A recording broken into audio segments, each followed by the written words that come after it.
Good morning, everyone. Welcome again to Applied Economics. So we are now at our 10th week. And for week 10, our topic is about business organization or business structure. So for this week or week 10, we will identify the different partners in the business world and also discuss the nature of cooperatives. So let's proceed to our discussion.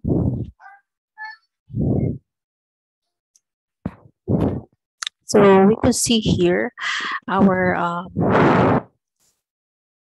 flow chart or table or organization of the basic form of businesses or a business organization. So we have here for the basic form of business organization, we have the sole proprietorship, partnership, and corporation.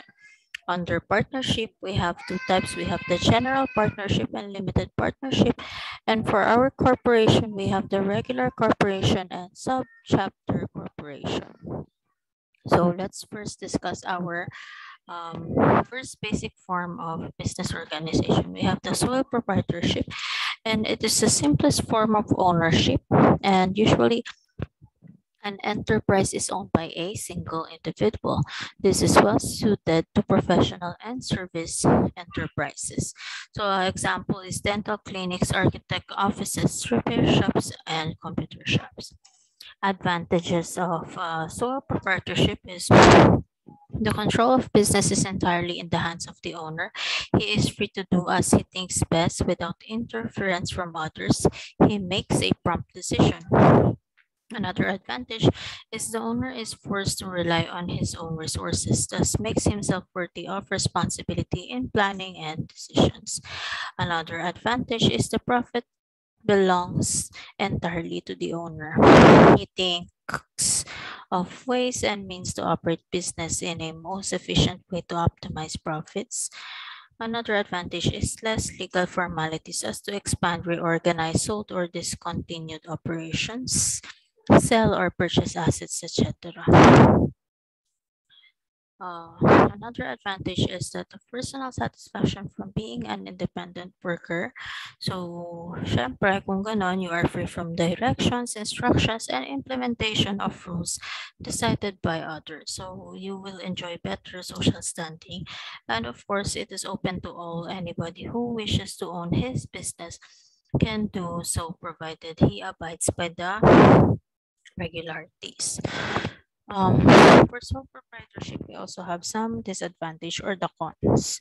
So for this one, of course, lack of competence in all aspects of business activity.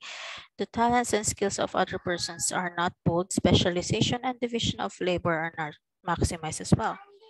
And also limited capital only. Only the resources of the owner is the sole source of capitalization. Whenever there is a need for expansion, it is hard because only the credit standing of one person can be considered whenever he applies for a loan. Another disadvantage is the risk is entirely borne by the owner. Financial loss could incur severe hardship in the part of the sole owner. And if the business fails, all the creditors will go against any of the assets of the proprietor, losing all his business investment and his personal property. Also, there are long and irregular working hours, so the owner usually takes a closer and careful attention of the business spending longer hours to be able to see if the firm is doing well. And lack of provision for security. So most individual owners fail to keep accounting records. If they do, they should have known if the business could subsist for the future operation. They also find difficult to set aside funds for retirement. So these are the advantages and disadvantages of sole proprietorship. Now let's discuss our next basic form of business organization. We have our partnership, and partnership is consists of two or more persons that bind themselves to contribute money, property, or industry to a common fund with the intention of dividing the profits among themselves. So we have here two classifications of partnership. We have as to object and as to liability. For as to object, we have two. We have the universal partnership and particular partnership. First, for universal partnership, all the present property, which actually belongs to them, to a common fund with the intention of dividing the same among themselves, as well as the profits which they may acquire. And for particular partnership, binds the partnership only to all the profits that they may acquire by their industry or work during the existence of partnership. For particular partnership, we have managing partners whose share is managing day-to-day operations of the business, and in this industrial partners contribute his talents and skills. Another classification of partnership is as to liability. For as to liability, we have general partnership and limited partnership. For general partnership, all partners shall be liable pro rata with all their property and after all the partnership assets have been exhausted for the contracts duly entered into by the partnership. For limited partnership, whose liability for partnership debts is limited to the amount invested in the industry. So let's check out the advantages and disadvantages of this one. So the advantages, more personal talents and skills become available, such as better management, division of labor, and specialization. Also, one advantage is more capital and better credit facility, and have a larger personal following, contacts, and clientele. The disadvantages for this one is unlimited financial liability. So also, except for, so there is an unlimited financial liability, but there is an exception. So these are limited partners, so they are exempted for this one because a partner may have to pay all the obligations up to the extent of his personal property as well. Another disadvantage is the disagreement among partners. Of course, since you are consist of two or more persons, so sometimes you won't have proper agreement. So there could be a misconception or misunderstanding between the organization. So if the partner does not agree and they are full of suspicion and ill feeling, possibility of the collapse of industry as well or the organization. And another disadvantage is limited life. So one of the partner dies, the partnership has to be solved to form another. So those are the disadvantages and advantages. Another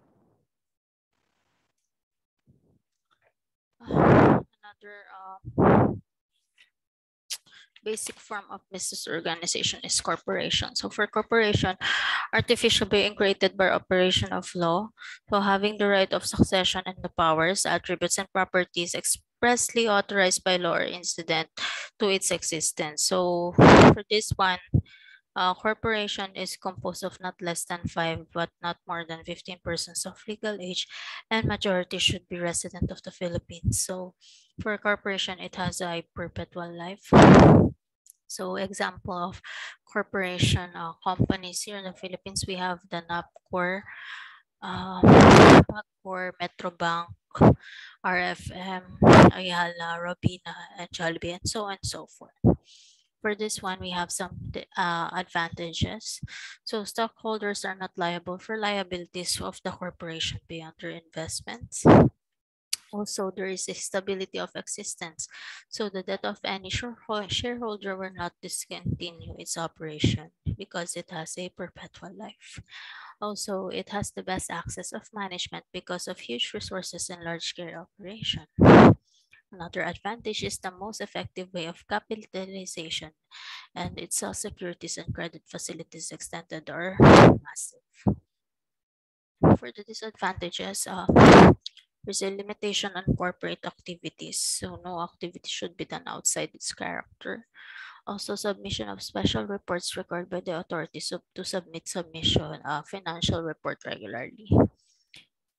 Another disadvantage is pay certain tax not imposed under partnership and sole proprietorship. So example of this one is percentage of authorized capital, franchise tax, documentary stamp tax on shares tax, corporate income tax.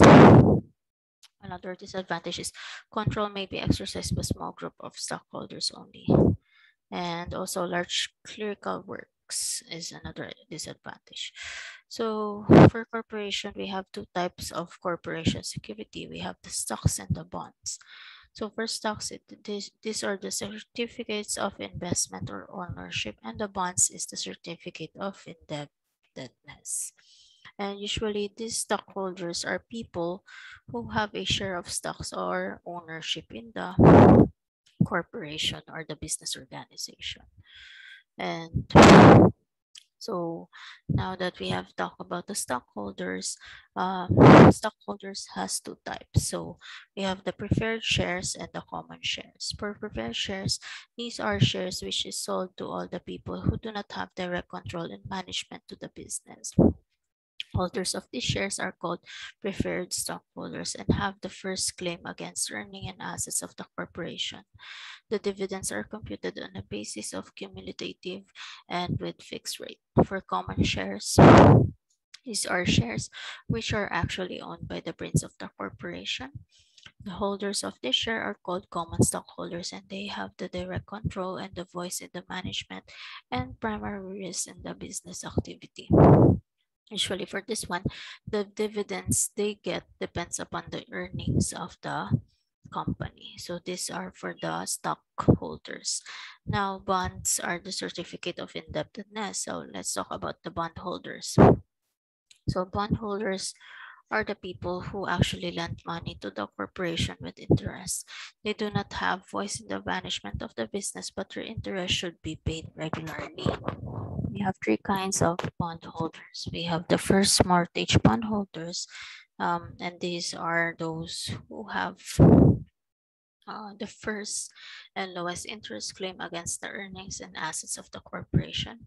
We also have the second mortgage bondholders, and um, these are those who have the second lowest interest claim against the earnings and assets of the corporation. Meanwhile, for the third mortgage bondholders, they are at least and the highest interest claim against the earnings and assets of the corporation. So take a note of this. The claims of bondholder should satisfied first before any stockholder payment. We have here other forms of business organization. We have the cooperatives and also so these are for cooperatives, these are owned and managed by at least 15 persons who voluntarily join together for the purpose of mutual assistance and benefit. So the characteristics of cooperative is open to all with voluntary membership, democratic control, one member, one vote regardless of how much is your investment, and also low interest rate on borrowed capital, so maximum 8% in the Philippines. Capital is supplied by the members. Workers are members of the cooperative, tax-free by the government, and registered under Cooperative Development Authority, not under Securities and Exchange Commission. And also patronage refund, distribution of dividends according to purchases and patronage. And the objective is for mutual assistance and for self-reliance. Profit maximization is not its ultimate objective. And we have kinds of cooperative membership. We have the regular membership and associate membership. For regular membership is entitled to all the rights and privileges as stated in the Cooperatives Code of the Philippines. So associate membership has no right to vote and be voted upon the reorganization in the cooperative association. So these are the kinds of cooperative membership. Once again, we have the regular membership and associate membership. And classification of cooperatives. For this one, we have the Cooperative Marketing Association and Consumers Cooperative Association, Cooperative Services Association, and Workers Cooperative Association.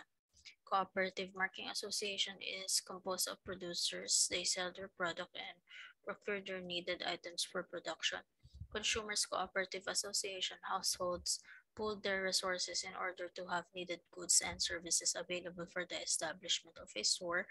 Cooperative Service Association, it provided such services as credit facilities, insurance, medical care, and hospitalization, housing, and utility services.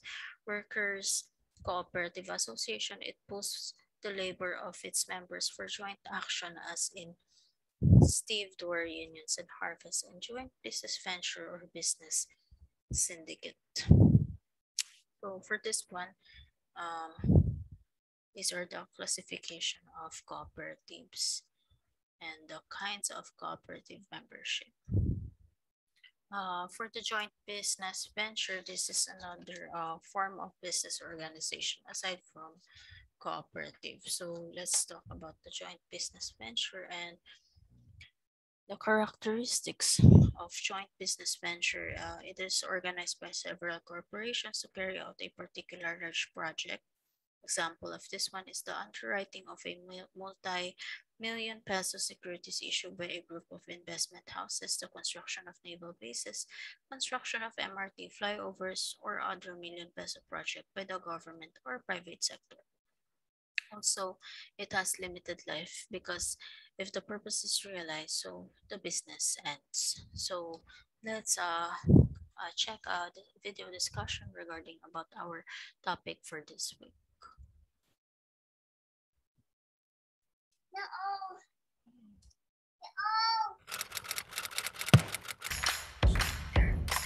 From an accounting perspective, the three most common classifications of businesses are the sole proprietorship, the partnership, and the corporation. Let's start with the sole proprietorship. A sole proprietorship is where one person starts a business, and could be as simple as opening a lemonade stand in your neighborhood.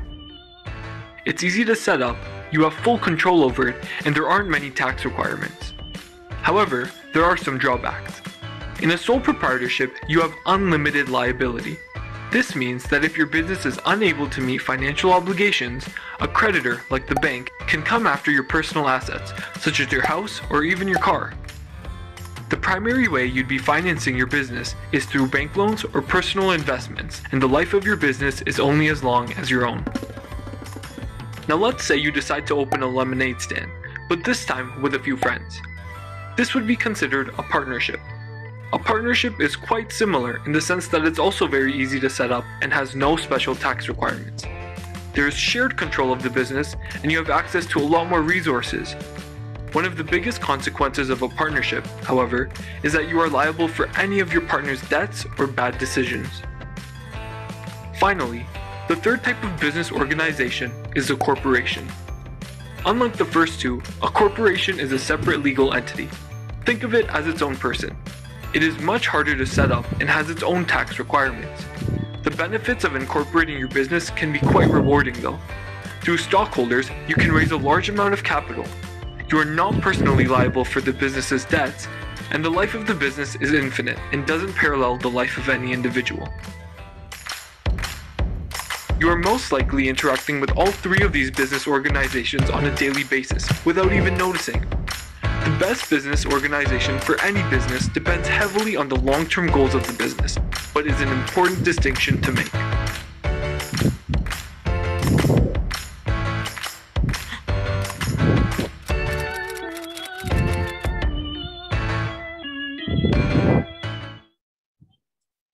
So that is an explanation regarding about types of business organization. Let's go back to our presentation.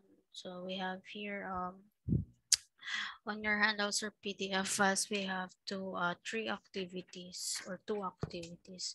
We have activity 1 and activity 2, but I will just only require you to answer activity number 2 or 3. So in your handouts, it says number 3, but actually it's number 2. So it's an essay type. So we have here one question only. So should you establish your own business, and what form of business do you prefer? Is it gonna be a sole proprietorship type of business, partnership, or corporation? And why? Kindly explain your answer. So thank you once again, everyone, and God bless.